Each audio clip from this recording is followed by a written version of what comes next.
In my campaign for president, I made it very clear that the moment it arrived as a nation where we faced deep racial inequities in America and systemic racism that has plagued our nation for far, far too long. I said that over the course of the past year that the blinders have been taken off the nation, the American people. What many Americans didn't see or had simply refused to see couldn't be ignored any longer. Those 8 minutes and 46 seconds that took George Floyd's life opened the eyes of millions of Americans and millions of people around all over the world. It was the knee on the neck of justice, and it wouldn't be forgotten. It stirred the conscience and of tens of millions of Americans. And in my view, it marked a turning point in this country's attitude toward racial justice.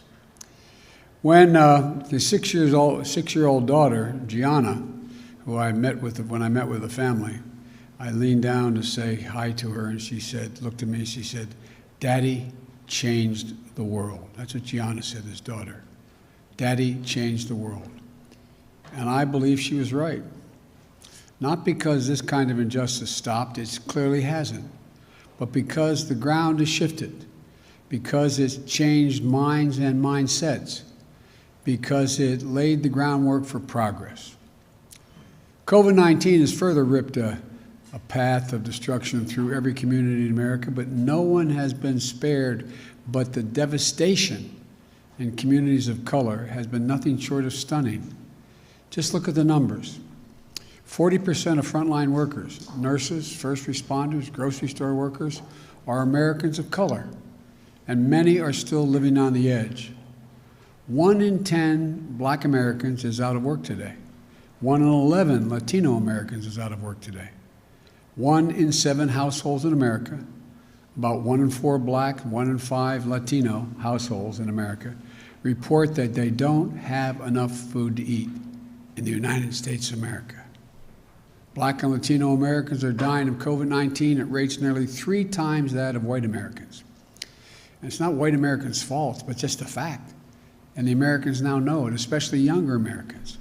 One of the reasons I'm so optimistic about this nation is that today's generation of young Americans is the most progressive, thoughtful, inclusive generation that America has ever seen. And they are pulling us toward justice in so many ways, forcing us to confront the huge gap in economic inequity between those at the top and everyone else, forcing us to confront the existential crisis of climate, and yes, forcing us to confront systemic racism and white supremacy. It's just been weeks since all of America witnessed a group of thugs, insurrectionists, a political extremist, and white supremacists violently attack the capital of our democracy. And so now's the time to act. It's time to act because that's what the faith and morality call us to do. Across nearly every faith, the same principles hold. We're all God's children. We should treat each other as we would like to be treated ourselves. And this is time to act, and this time to act is because it's what the core values of this nation call us to do. And I believe the vast majority of Americans, Democrats, Republicans, and Independents, share these values and want us to act as well. We have never fully lived up to the founding principles of this nation, to state the obvious, that all people are created equal and have a right to be treated equally throughout their lives. And it's time to act now, not only because it's the right thing to do, but because if we do, we'll all be better off for it. For too long, we've allowed a narrow, cramped view of the promise of this nation to fester. You know, we've bought the view that America is a zero-sum game in many cases. If you succeed, I fail. If you get ahead, I fall behind. If you get the job, I lose mine. Maybe worst of all, if I hold you down, I lift myself up. We've lost sight of what President Kennedy told us when he said, "A rising tide lifts all boats." And when we lift each other up, we're all lifted up. You know, and the corollary is true as well. When any one of us is held down, we're all held back. More and more economic studies in recent years have proven this. But I don't think you need economic studies to see the truth. Just imagine if instead of consigning millions of American children to under-resourced schools, we gave each and every 3-, 4-year-old child a chance to learn, to go to school, not daycare, school, and grow, and thrive in school. And throughout, when they've done that, the places have been done, it shows they have an exponentially greater chance of going all the way through 12 years of school and doing it well. But you know, does anyone in this whole nation think we're not all better off if that were to happen? Just imagine if instead of denying millions of Americans the ability to own a home and build generational wealth, we made it possible for them to buy a home, their first home, and begin to build equity to provide for their families and send their children off to school. Does anyone doubt that the whole nation would be better off? Just imagine, instead of denying millions of young entrepreneurs the ability to access capital, we made it possible to take their dream to market, create jobs, reinvest in their own communities. Does anyone doubt this whole nation wouldn't be better off? Just imagine if more incredibly creative and innovative, how much more creative and innovative we'd be if this nation held the historic black colleges and universities to the same opportunities and minority-serving institutions that had the same funding and resources of public universities to compete for jobs in industries of the future. You know, just ask the first HBCU graduate elected as vice president if that's not true. But to do this, I believe this nation and this government need to change their whole approach to the issue of racial equity. Yes, we need criminal justice reform, but that isn't nearly enough. We need to open the promise of America to every American, and that means we need to make the issue of racial equity not just an issue for any one department of government. It has to be the business of the whole of government. That's why I issued, in one of the first days, my whole of government executive order that will, for the first time, advance equity for all throughout our federal policies and institutions. It focuses on the full range of communities who have been long underserved and overlooked. People of color, Americans with disabilities, LGBTQ Americans, religious minorities, rural, urban, suburban communities facing persistent poverty. And I've asked Ambassador Susan Rice to lead the administration's charge through the White House and Domestic Policy Council, because I know she'll see it through. Every White House component and every agency will be involved in this work, because advancing equity has to be everyone's job. Today, I'll be shortly signing an additional package of executive actions to continue this vital work. Housing, for example. Housing is a right in America, and home ownership is an essential tool to wealth creation and to be passed down to generations. Today, I'm directing the Department of Housing and Urban Affairs and Urban Development to redress the historical racism in federal housing policies. Today, I'm directing the federal agency to reinvigorate the consultation process with Indian tribes. Respect for tribal sovereignty will be a cornerstone of our engaging with Native American communities. This builds on the work we did last week to expand tribes' access to the Strategic National Stockpile for the first time, to ensure they receive help from the Federal Emergency Management Agency, FEMA, to fight this pandemic. Today, I'm directing federal agencies to combat resurgence of xenophobia, particularly against Asian Americans and Pacific Islanders, that we've seen skyrocket during this pandemic. This is unacceptable, and it's un-American. I've asked the Department of Justice to strengthen its partnership with the Asian American and Pacific Islander community to prevent those hate crimes. I've also asked the Department of Health and Human Services to put out best practices for combating xenophobia in our national response to COVID. Look, in the weeks ahead, I'll be reaffirming the federal government's commitment to diversity, equity, and inclusion and accessibility, building on the work we started in the Obama-Biden administration. That's why I'm rescinding the previous administration's harmful ban on diversity and sensitivity training and abolished the offensive counterfactual 1776 Commission. Unity and healing must begin with understanding and truth, not ignorance and lies.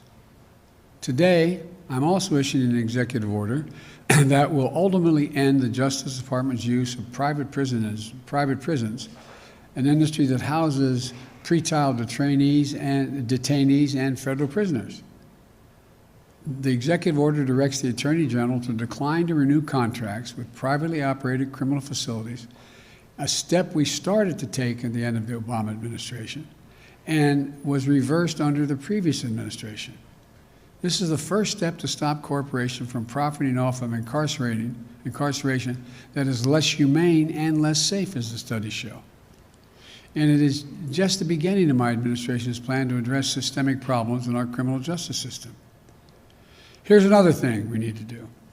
We need to restore and expand the Voting Rights Act, named after our dear friend John Lewis, and continue to fight back against laws that many states are engaged in to suppress the right to vote while expanding access to the ballot box for all eligible voters.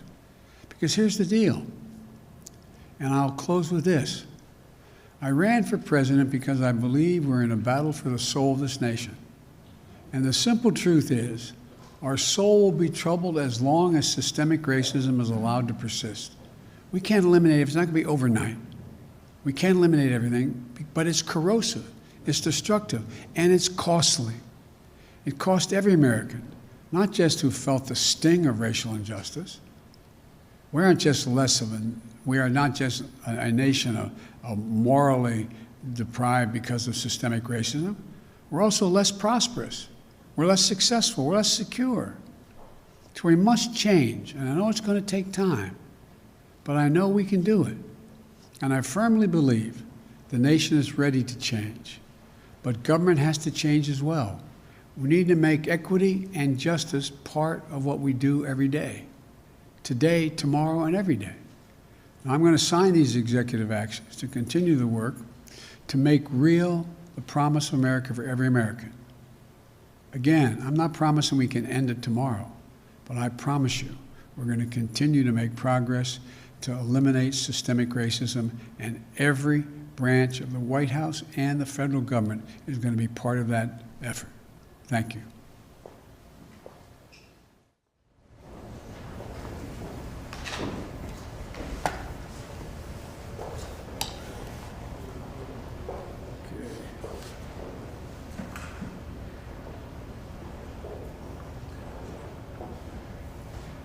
Excuse me.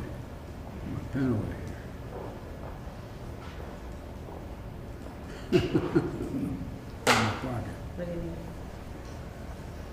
This first executive order is a memorandum for the Secretary of Housing and Urban Development to redress our nation's and the federal government's history of discriminatory housing practices and policies.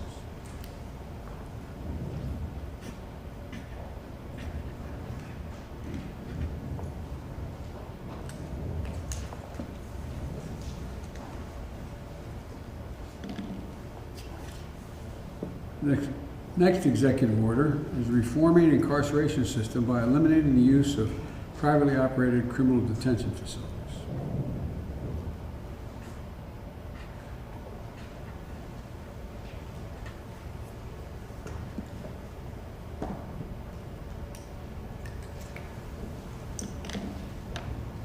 Third executive order is a memorandum for the heads of executive departments and agencies. Tribal consultation and strengthening nation-to-nation relationships.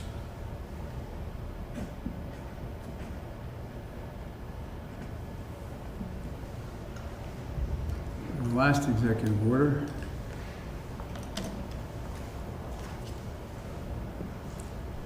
is condemning and combating racism, xenophobia, and intolerance against Asian Americans and Pacific Islanders in the United States.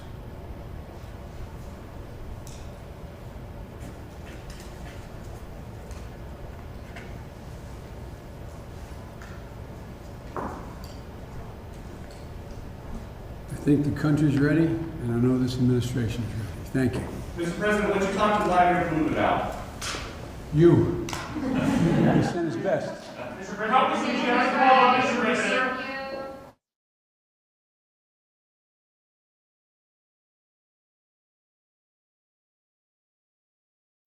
All right, folks, thank you so much for joining us here at Golden State Times. Disastrous executive orders, but let's see what happens. Don't forget, he wants to shut down private prisons, but he hasn't given any updates on what he's planning or where he's planning to send those prisoners to. Where is he going to send them? All prisons are already overpopulated. So when you close down thousands of prisons all over the country, where are those prisoners going to go? Where are you going to stuff them? You're going to let them go? You're going to let all of those, some career criminals, other people that are in jail for some serious crimes, what, are you just going to let them go free? What are you going to do? That is something that he still hasn't addressed. He hasn't talked about it. Where are all those prisoners going to go when they shut down the private prisons? That should be a very good question at the press briefing, but they don't allow people like us to ask those questions at the press briefing, but we'll keep trying. Thank you so much, folks, and we'll see you soon. Peace.